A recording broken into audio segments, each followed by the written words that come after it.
All right, June 22nd, 2021. Oh, hey, Michigan has opened up now. That disease going around, I guess, ended the 22nd.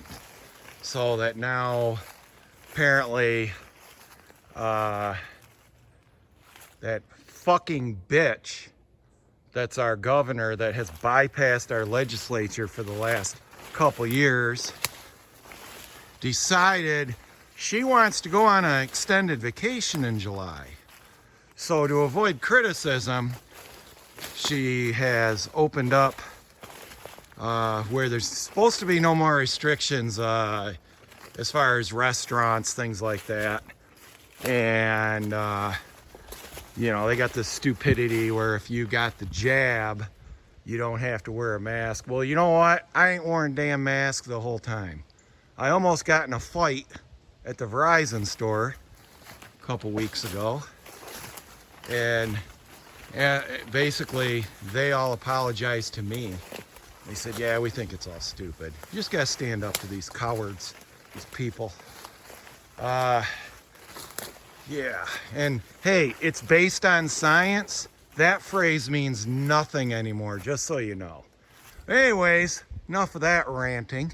Cloudy, getting cloudy, but otherwise beautiful day today.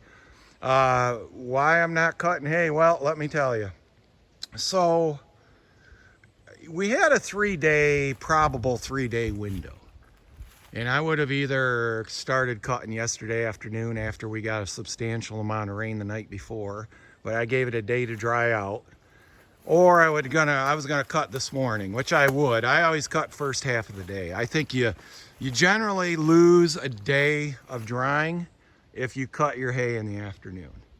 That's just based on the pores in the plant stem that exchange air and moisture. They stay open when they're living. During the day they open up, and at night they close. That night after you cut, they're closed for good. So you can lose a lot more of your moisture that first day that you cut. And they always have several articles in the forage magazines about that.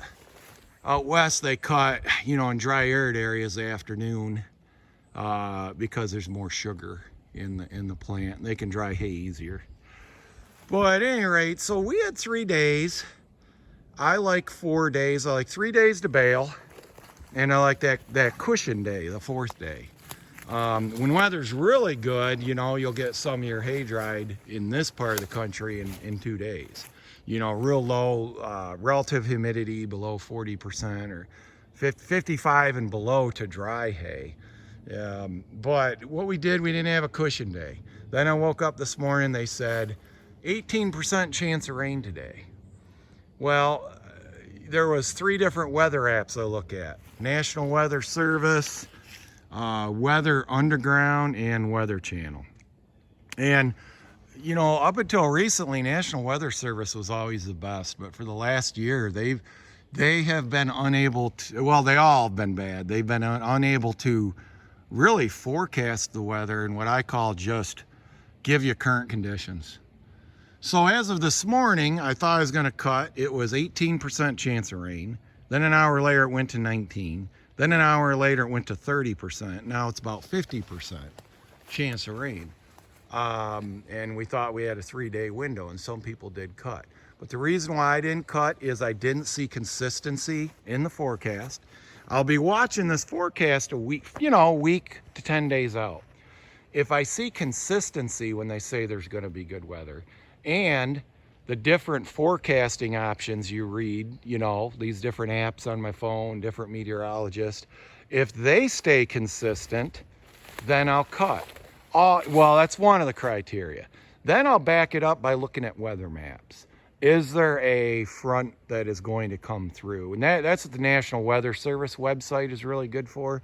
You're looking at the 0 to 3 day forecast on maps, you know, surface maps, and then going out to the 7 day as well. And you know, a 10-day forecast isn't very it's kind of It's just something to reference, to sort of see, but 10 days is really not, a lot can change in 10 days time. So if weather maps are good, they don't show like a cold or warm front or a stationary front over me in the next few days. There's consistency among the different weather forecasters, and that forecast has stayed consistent for several days building up to a period when I think I'm gonna cut. You know, like say it's 5 days down the road and it says, oh, this weekend, Friday, Saturday, Sunday, Monday looks to be good. I keep watching that, and if it keeps changing, then I'm a little bit leery. And that's what we had here. So the window was going to be Tuesday, Wednesday, Thursday. Now we got chance of a little bit of rain, maybe Tuesday and Wednesday. And then instead of rain Friday during the day, now we got rain moving up as a 40% chance Thursday night. And then that's creeped up into, that will, what I'm saying is that's going to creep up into Thursday afternoon. So what do? I don't cut. I just don't. I had an old farmer tell me years ago, this guy did 900 acres of alfalfa up in Gaylord area, northern Michigan. And, you know, he said, just go fishing. The weather isn't good, just go. No matter, no special type of equipment is going to make it so you can bale hay and get it dry. And it's timing. It really is timing and decision, and when to pull the trigger on to cut that hay. And I think that really adds your success being a hay man or hay woman, hay person, is that your timing of when do you pull that trigger. And sure, there are times, as long as you got to have a criteria you're going by. And I just gave you like 4 criteria I use. And if those are not solid, I just don't cut. I will cut sometimes to gamble a little bit if it's a, you know, I'll pick the right type of crop to cut as well. But if you don't have a criteria and you're all over the board, you're going to be unsure about your decision. And there are times when I did not cut, and other people have gotten hay baled and baled it dry. And I'll ask them, I'll be surprised. I'm like, you really got that dry? And they're like, yeah, we moisture tested it and everything. But you know what? I don't regret any of my decisions. If you do, you will eat yourself up. As long as you have some standards to go by. And don't worry. I mean, there are times you're going to miss it, okay? There's going to be times the worst thing for a farmer to do is drive by and seeing your neighbor, you know, out in the field cutting and baling. Well, it's worse when you see him baling. And you go, geez, I could have cut.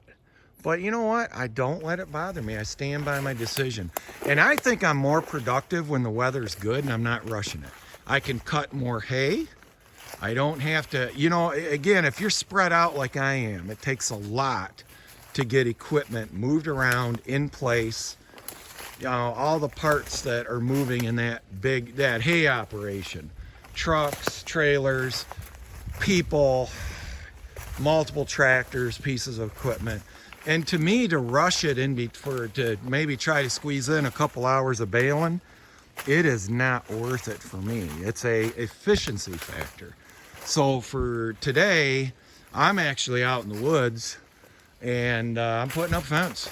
I'm going to run fence. If I have time to do fence in the summer, which I usually don't have a lot of time, then I'm going to do it and run with it.